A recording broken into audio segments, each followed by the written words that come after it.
Sir wifi इन में vascular bundle जी ॻाल्हि कंदासीं पाण त ज़ाइलम ऐं फ्लोएम ही कल्ह पाण पढ़ी आयासीं त कार्क कैम्बियम कीअं थो थिए ऐं हाणे हिते सेंट्रली हिन जॻह ते ही पॉइंट जेको सेंट्रल आहे इन जॻह ते विच में सेंट्रली हिन पॉइंट ते विच में हिते केलस जी फॉर्मेशन थींदी आहे। केलस जी फॉर्मेशन थींदी आहे ऐं हिन केलस खे नालो ॾिबो आहे फ्यूज़ी फार्मस। जेके कॉर्क कैम्बियम में कैलस आहिनि उहे अलॻि आहिनि, हिननि में कैलस अलॻि आहिनि। हा, उहो केलस चइबो ई अनडिफरेंशिएटेड सेल्स खे आहे। जेके सेल इमेच्योर ऐं डिवाइड थी रहिया हूंदा आहिनि उन जे लाइ केलस जो वर्ड यूज़ कंदा आहियूं। हिते भी केलस जो वर्ड यूज़ करे सघो था। प्लांट जी चोटीअ ते जेकॾहिं ग्रोथ थिए त उनखे भी तव्हां केलस चई सघो था। जिते जिते सेल डिवाइड थींदा इमेच्योर सेल्स अवेलेबल हूंदा उनखे पाण केलस जो नालो ॾींदासीं। हाणे ही फ्यूज़ी फार्मस इनिशियल आहे जिते सेल डिवाइड पिया थियनि। हाणे हिन जे अंदरी साइड खां ही अंदर वारी साइड खां प्राइमरी ज़ाइलम ठहियल आहे ऐं ही ॿाहिरी साइड खां प्राइमरी फ्लोएम आहे। प्राइमरी ज़ाइलम ऐं प्राइमरी फ्लोएम जे विच में जॾहिं प्लांट मेच्योर थिए थो, प्लांट जेको आहे साइज़ में वॾो थिए थो, प्लांट खे जॾहिं पंहिंजे स्टेम खे मोटे करण जी ज़रूरत पए थी त उन दौरान प्लांट में सेकेंडरी ग्रोथ थींदी आहे। पोइ एपिडर्मस ऐं प्राइमरी कॉर्टेक्स जे विच में ऐं उन खां बाद में प्राइमरी ज़ाइलम ऐं प्राइमरी फ्लोएम जे विच में हिते हिकिड़ो केलस थो ठहे ऐं उन केलस जो मतिलबु आहे त सेल डिवीजन स्टार्ट थी थिए। हाणे हिन खे ॿाहिरि कढंदासीं, हिन स्ट्रक्चर खे। माना ही असां वटि हिकिड़ी स्ट्रक्चर आहे जंहिंखे पाण नालो था ॾियूं त इन जे विच में हिते हिन साइड ते जे विच में स्पेशली जेकॾहिं असां ॾिसूं त फॉर एग्जाम्पल ही त आहे फ्यूज़ी फार्मस जिते सेल डिवीजन जारी आहे। दिस इज़ फ्यूज़ी फार्मस रीजन आहे ऐं इन खां बाद में हिन साइड ते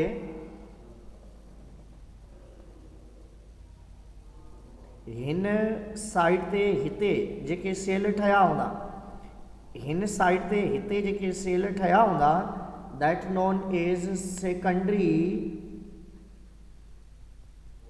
ज़ाइलम ऐं उन खां पहिरें हिते जेके सेल्स मौजूद आहिनि that known as primary xylem जो नालो ॾिबो हिते। This is known as primary xylem. ईअं ई हिन पासे ईंदव तव्हां त हिन साइड ते ॿी साइड ते हिते जेके सेल इन फ्यूज़ी फार्मस मां ठहिया आहिनि उन्हनि मां कंहिं शइ जी फॉर्मेशन थी सेकेंडरी फ्लोएम जी फॉर्मेशन थी ऐं इन खां बाद में ॿिया जेके पोइते सेल रहिजी विया आहिनि उन्हनि मां हिन पॉइंट ते हिन जॻह ते इन रीजन ते हिन एरिया ते this is known as primary phloem जी फॉर्मेशन थी आहे। माना प्राइमरी ज़ाइलम ऐं प्राइमरी फ्लोएम किथां फॉर्म थियनि था, सॉरी सेकेंडरी ज़ाइलम ऐं secondary phloem fusiform layer में डेवलप थींदा आहिनि। दोबारा समझी वञो, ही फ्यूज़ी फार्मस लेयर जॾहिं डिफरेंशिएट थिए थी त उन मां secondary xylem towards the primary xylem, secondary phloem towards the primary phloem जी तरफ़ जेका आहे विच में फॉर्मेशन थिए थी त इन्हनि खे पाण नालो ॾियूं था, that structure is known as secondary growth आहे। इहा पहिरें छा ठहियो, कार्क कैम्बियम ठहियो, पोइ उन खां बाद में वेस्कुलर कैम्बियम। हाणे हीअ जेका स्ट्रक्चर डेवलप थी आहे त इन खे तव्हां नालो ॾेई सघो था त ही वेस्क्यूलर कैम्बियम जी फॉर्मेशन थी आहे। This is vascular cambium. हाणे हिते कीअं फॉर्मेशन थी आहे, तव्हां हिते सेंट्रली रीजन आहे असां वटि हिन तरीक़े सां, ही फ्यूजी फार्मस आहे विच में, this is fusiforms. Fusiforms खां बाद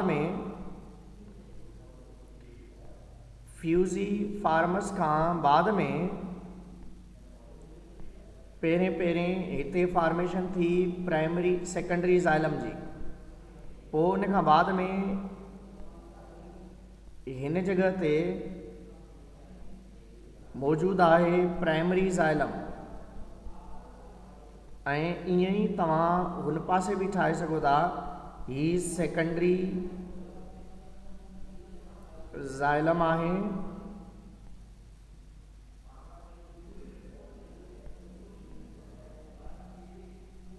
ऐं हिन पासे ही स्ट्रक्चर आहे।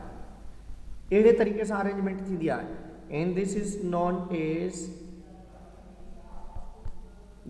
नॉन एज वेस्क्यूलर कैम्बियम जी फॉर्मेशन थी आहे, वेस्कुलर कैम्बियम।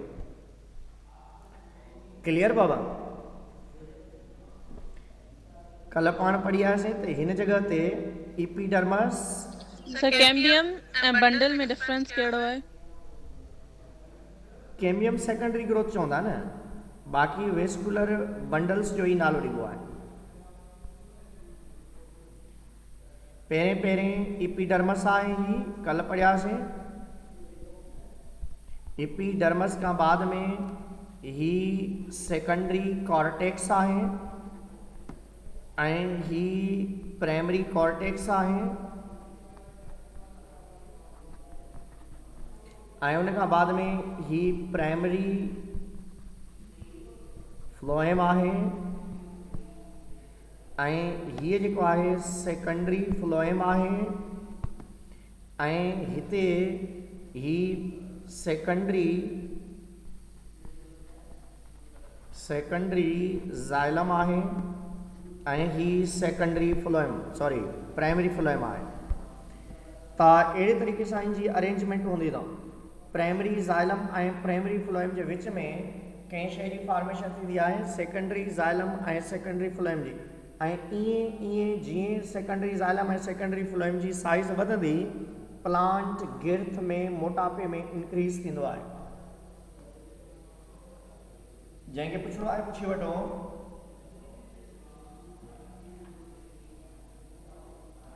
बाबा जंहिंखे पुछिणो आहे का शइ पुछी वठो।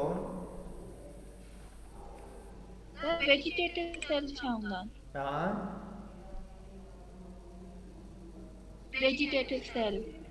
वेजिटेटिव प्लांट में ॿिनि क़िस्मनि जा सेल हूंदा आहिनि, हिकिड़ा रिप्रोडक्टिव या वेजिटेटिव। जेके प्लांट में ग्रोथ कराईंदा आहिनि उन्हनि खे पाण वेजिटेटिव चवंदा आहियूं, ऐं जेके सेक्सुअल एक्ट में हूंदा आहिनि उहे रिप्रोडक्टिव चवराइबा आहिनि। प्लांट जी बॉडी जा ॿ पार्ट हूंदा अथव, हिकिड़ा रिप्रोडक्टिव पार्ट, ॿिया वेजिटेटिव पार्ट। फ्लावर खे रिप्रोडक्टिव पार्ट चइबो आहे, ॿिया जेके बि पार्ट्स आहिनि उन्हनि खे वेजिटेटिव पार्ट्स जो नालो ॾिबो आहे।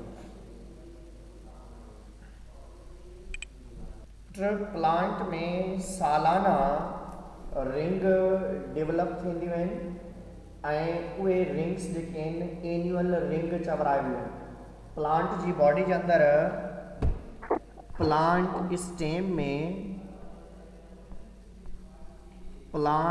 स्टेम possess two parts असां कॉमनली चवंदा आहियूं उनखे। वन इज़ द हार्टवुड ऐं ॿियो चइबो आहे सेपवुड। प्लांट जे मेन स्टेम खे जेकॾहिं तव्हां स्टडी कंदव त हिकिड़ा प्लांट जा लिविंग सेल्स हूंदा आहिनि ऐं ॿिया डेड पार्ट्स हूंदा आहिनि। जेके डेड पार्ट्स हूंदा आहिनि उनखे हार्टवुड चइबो आहे। चैप्टर 1 में बि पढ़ी आयासीं पाण। Heartwood non living parts of the stem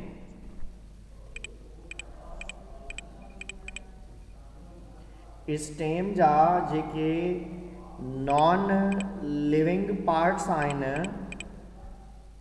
उनखे हार्टवुड चइबो आहे। Non living part of the stem is known as heartwood. ऐं इन में हूंदो छा आहे? It store excess unwanted materials of the plant and become dead. Heartwood plant जे मेन स्टेम खे सपोर्ट करण जे लाइ कुझु मटीरियल्स खे स्टोर कंदो आहे। ईअं जीअं तव्हां वटि कॉलम हूंदा आहिनि, माना प्लांट इहे जेके प्लाज़ा में इन में पाण कॉलम ठाहींदा आहियूं ऐं उन कॉलम जे अंदरि सरिया ॾींदा आहियूं। हालांकि सीमेंट ते बीहारे सघूं था न, पर सरिया जेके आहिनि उनखे मज़बूत बनाईंदा आहिनि। ईअं ई प्लांट जी बॉडी जे अंदरि हार्टवुड हूंदी आहे ऐं उन हार्टवुड जा जेके सेल्स हूंदा आहिनि उहे डेड थी वेंदा आहिनि। डेड छाजे करे थींदा आहिनि? छो जो उन जे अंदरि स्टोरेज ऑफ मटीरियल थींदो आहे। हाणे जॾहिं उहे मटीरियल्स उन जे अंदरि स्टोर थींदा आहिनि त उहे डेड थी करे मज़बूत थी वेंदा आहिनि ऐं उन मां एन्युअल रिंग जी फॉर्मेशन थींदी आहे जंहिं मां असांखे वुड या टिम्बर मिलंदी आहे, काठी लकड़ी मिलंदी आहे। हार्टवुड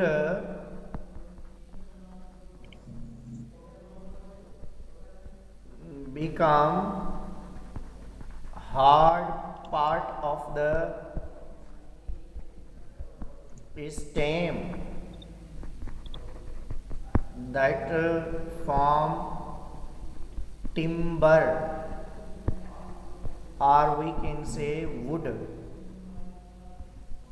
माना प्लांट मां जेका पाण खे लकड़ी, काठी या फर्नीचर जे लाइ मटीरियल ठहण जे लाइ का शइ मिले थी उहा ज़्यादातर इन वुड जी फॉर्म में हूंदी आहे। ऐं इहो असांखे छा मां मिलंदो आहे? इन हार्टवुड मां मिलंदो आहे। हार्टवुड जे अंदरि जेके जेके मटीरियल्स स्टोर थींदा आहिनि उन मां एन्युअल रिंग ठहंदी अथव। Dead cells of heartwood form annual ring. हाणे प्लांट में जेका एन्युअल रिंग ठहंदी आहे, हुज़ेरा बेटा तव्हांजी माइक ऑन आहे, हुन मां आवाज़ थो अचे। त अहिड़े तरीक़े सां प्लांट जे मेन स्टेम में सालाना हिकिड़ी रिंग ठहंदी आहे। That ring is known as annual ring चइबो आहे उनखे। Annual ring form from the death of the secondary xylem cells। Annual ring form from the secondary xylem cells। हाणे एन्युअल रिंग साल में हिकिड़ी ठहंदी आहे, हर साल हिकिड़ी रिंग ठहंदी आहे ऐं इहा कंहिं में ठहंदी आहे? In large dicot plants. इन लार्ज डाइकॉट प्लांट्स। सर ये यंग प्लांट्स में ठही थी सघे? बाबा सालाना साल जो हूंदो त उन में हिकिड़ी रिंग ठहंदी, 2 सालनि जो। माना नंढनि माना हिकिड़े साल जो जेके प्लांट आहे उहो मरी थो वञे त उन में ठहण जी ज़रूरत न हूंदी आहे। पर जेके साल साल बीठा हूंदा आहिनि, जीअं वण आहिनि वॾा वॾा, उन्हनि में एन्युअल रिंग जो हुअणु ज़रूरी हूंदो आहे। In large dicot plants annually deposition or formation of annual ring occur. Plant में सालाना हिकिड़ी रिंग ठहंदी आहे, उहा कंहिं मां ठहंदी आहे? सेकेंडरी ज़ाइलम जे डेथ करण मां ठहंदी आहे। सेकेंडरी ज़ाइलम सेल्स जेके आहिनि उन्हनि मां सेकेंडरी ज़ाइलम जे सेल्स मां एनुअल रिंग जी फॉर्मेशन थींदी आहे। एनुअल रिंग जी फॉर्मेशन थींदी आहे। सालाना रिंग मां एनुअल रिंग जी फॉर्मेशन थींदी आहे। हर साल हिकिड़ी रिंग ठहंदी आहे, हर साल हिकिड़ी रिंग ठहंदी आहे ऐं इहा रिंग जेका आहे प्लांट खे अंदरियां मज़बूती ॾींदी आहे, सपोर्ट ॾींदी आहे। It gives support to the plant. Plant खे सपोर्ट ॾियण जे लाइ इहा स्पेशली ज़रूरी हूंदी आहे, त that is necessary to give the support. Plant जे मेन स्टेम खे सपोर्ट ॾियण जे लाइ एनुअल रिंग जी फॉर्मेशन थींदी आहे। ऐं एनुअल रिंग प्लांट जे अंदरि, फॉर एग्जाम्पल प्लांट जो मेन स्टेम आहे उन में साल में हिकिड़ी ठहंदी आहे ऐं ईअं ठहंदी वेंदी।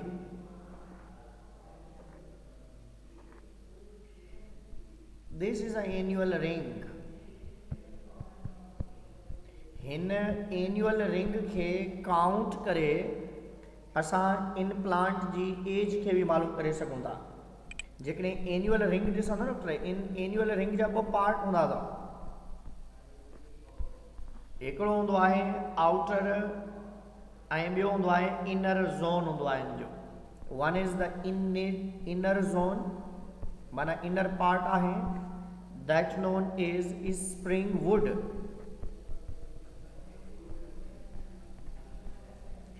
ऐं ॿियो हूंदो आहे आउटर ज़ोन, ॿियो हूंदो आहे outer zone that known is summer wood or also known is autumn wood भी चई सघो था इनखे। One is the annual ring inner zone and other is the outer zone। inner zone spring में ठहंदो आहे ऐं आउटर ज़ोन समर या ऑटम जी सीज़न में ठहंदो आहे। फ़र्क़ु इहो हूंदो आहे त जेका स्प्रिंग में ज़ोन ठहंदो आहे उन में लार्ज वेज़ल्स हूंदियूं आहिनि, लार्ज साइज़्ड वेज़ल्स हूंदियूं आहिनि ऐं इन में स्मॉल साइज़्ड वेज़ल्स हूंदियूं आहिनि। एनुअल रिंग साल में हिकिड़ी रिंग ठहंदी आहे ऐं उन रिंग जा ॿ पासा हूंदा आहिनि, हिकिड़ो अंदरियूं साइड, ॿियो ॿाहिरियूं साइड। अंदरियूं साइड उन जी स्प्रिंग सीज़न में ऐं ॿाहिरियूं साइड उन जो समर या ऑटम जी मौसम में ठहंदो आहे। हाणे ॿिन्हिनि में फ़र्क़ु इहो हूंदो आहे त जेका जी सर आउटर ज़ोन में तालिका समर वुड विंटर वुड में थींदो आहे। Outer is known as autumn या समर वुड चइबो आहे आउटर खे, सही आहे। लिखियो में बुक में लिखियलु आहे विंटर वुड, समर वुड भी आहे, कंहिं बुक में समर आहे तो वो इनर ज़ोन खे समर चइबो आहे। मूं वटि जेको आहे किताब न उन में त आहे, हाणे तव्हां वारे बुक में अलाए कहिड़ो आहे, कहिड़ो एडिशन आहे तव्हां वटि, 1919 वारो या 1920 वारो? सर हिते लिखियलु आहे जेको बुक जी लाइन आहे सर, हिते बुक डॉट बी टेंस त अकॉर्डिंग टू द बुक जी जे लिहाज़ सां जेकॾहिं ॾिसंदव त समर वुड खे तव्हां हटाए छॾियो, तव्हां ऑटम वुड ऐं स्प्रिंग वुड करे छॾियो। ऑटम उहो ई विंटर हूंदो आहे, बेसिकली विंटर ई हूंदो आहे। ऑटम ख़िज़ां जी मौसम खे चइबो आहे, पतझड़ जी मौसम खे चइबो आहे ऐं सर्दी वारी मौसम हूंदी आहे विंटर। स्प्रिंग सां गॾु समर ईंदी आहे, ठीकु आहे। बुक में कंफ्यूजन ज़रूरु आहे पर तव्हां आटम खे विंटर करे सघो था ऐं उनखे, पर मेन शइ तव्हांखे ॾिसणी आहे त स्प्रिंग जी सीज़न में लार्ज वेज़ल्स हूंदा आहिनि ऐं उन जे अंदरि डिपोज़िशन वधीक हूंदो आहे ऐं आउटर ज़ोन जेको आहे आटम हूंदो आहे जेको विंटर जी सीज़न में थींदो आहे ऐं उन में स्मॉल साइज़ हूंदियूं आहिनि। हाणे इन में जीअं मतलब एनिमल्स जी बॉडी में सर्दियुनि में सर, वेज़ल्स हूंदा आहिनि उहे मतलब हू थी वेंदा आहिनि कॉन्ट्रैक्ट थी वेंदा आहिनि ऐं जेके गर्मी में तो मेन डिफरेंस हूंदो आहे। हाणे अॻिते ईंदासीं त एन्युअल रिंग जी मदद सां असां एज खे मालूम करे सघूं था ऐं कंडीशंस इन पास्ट खे मालूम करे सघो था। त बाबा हालात कीअं हुया, फेवरेबल कंडीशंस हुयूं या अनफेवरेबल कंडीशंस हुयूं, उन्हनि शयुनि खे आइडेंटिफाई करण जे लाइ असां वटि एन्युअल रिंग वारो कंसेप्ट हूंदो आहे। प्लांट में एन्युअल रिंग जी मदद सां असां आइडेंटिफाई कंदा आहियूं पास्ट में एज कीअं हुई ऐं कहिड़े वक़्तु ऐं कहिड़े तरीक़े सां हुई प्लांट्स जे अंदरि। ठीकु आहे।